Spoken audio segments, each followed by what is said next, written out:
দেয়নি আল্লাহ রাব্বুল আলামিন। এই যে সমস্ত নিয়ামতগুলো দেয়া, এগুলোর একটা উদ্দেশ্য, আপনি আমি যেন এটাকে উপলব্ধি করি যে এগুলো আল্লাহর পক্ষ থেকে আসছে এবং আল্লাহর দিকে আমরা অভিমুখী হই, এছাড়া কোনো উদ্দেশ্য নেই।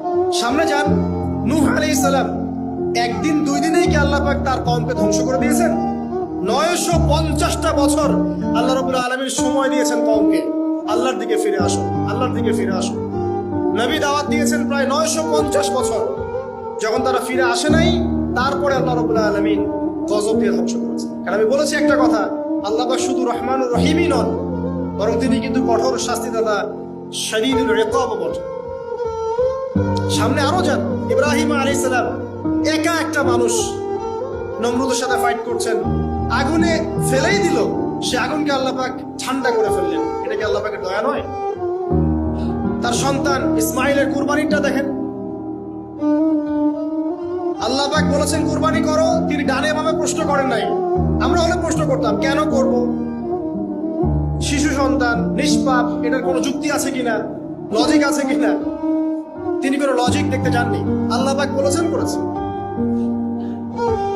আল্লাহ রাব্বুল আলামিন তার এই ঘটনাটাকে তো সম্মানিত করলেনই, কিয়ামত পর্যন্ত কিন্তু এই ঘটনা মানুষ স্মরণ করবে। দয়া দেখেন, তার সন্তানের খাবার নাই, পানিও নাই, অলৌকিক ভাবে আল্লাহ রাব্বুল আলামিন জামজাম কূপ সৃষ্টি করলেন, কিয়ামত পর্যন্ত থাকবে ইনশাআল্লাহ। দয়া নাই? এই কূপটা দেখলেই তো মুসলিম হওয়া যায়, এই জামজাম কূপটা দেখলেই তো মুসলিম হয়ে যাওয়া উচিত মানুষের। কোত্থেকে আসলো এই কূপ? এই পানির এত বৈশিষ্ট্য কেন? কখনো শেষ হচ্ছে না কেন? এটা নিয়ে ভাবলেই তো মুসলিম হওয়া যায়। হবে না, কারণ কি? আবা ওয়াস্তাকবার, উদ্ধত হয়েছে, অহংকার প্রদর্শন করছে। অহংকার মানে এই নয় যে আপনি সুন্দর জামা পরছেন, আপনি সুন্দর কাপড় পরছেন, আপনি ভালো একটা বাড়ি করেছেন, এটা অহংকারের পরিচয় নয়। বরং অহংকারের পরিচয় হচ্ছে বাতারুল হাক্কি ওয়া গামতুন নাস, সত্য জিনিস যেটা স্পষ্ট এটাকে অস্বীকার করা, আর অন্য মানুষকে ছোট করা, তুচ্ছ-তাচ্ছিল্য করা, এই হলো অহংকারের পরিচয়। ইউনুস নবীর কথা মনে আছে আপনাদের? ওই যে মাছের পেটের মধ্যে 3 দিন 3 রাত ঘুরছে আর ঘুরছে, একজন নবী হয়ে তাকে এই অবস্থা ফেস করতে হচ্ছে। এক পর্যায়ে তিনি বুঝতে পারছেন যে আমার কিছু একটা তো ভুল হয়েছে।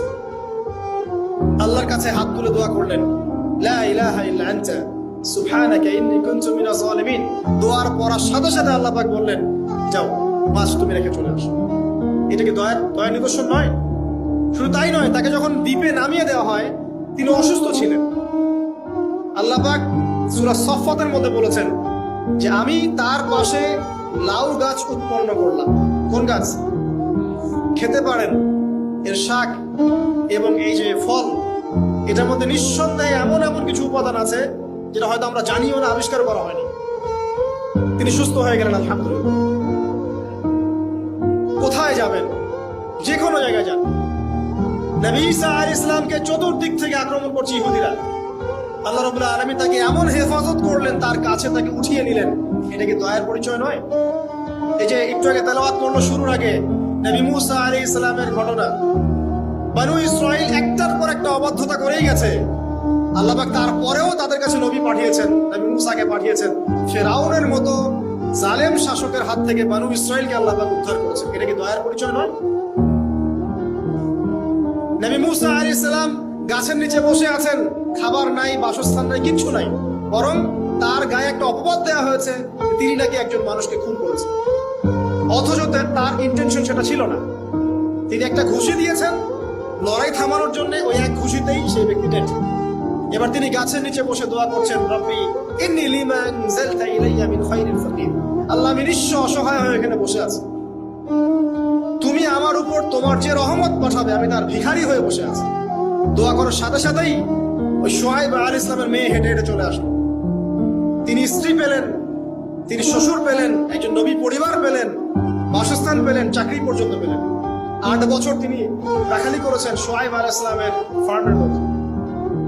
দয়া মুহূর্তেই চলে আসবে, শুধু আল্লাহ থেকে অভিমুখী হলেই হয়, এগুলো দয়া।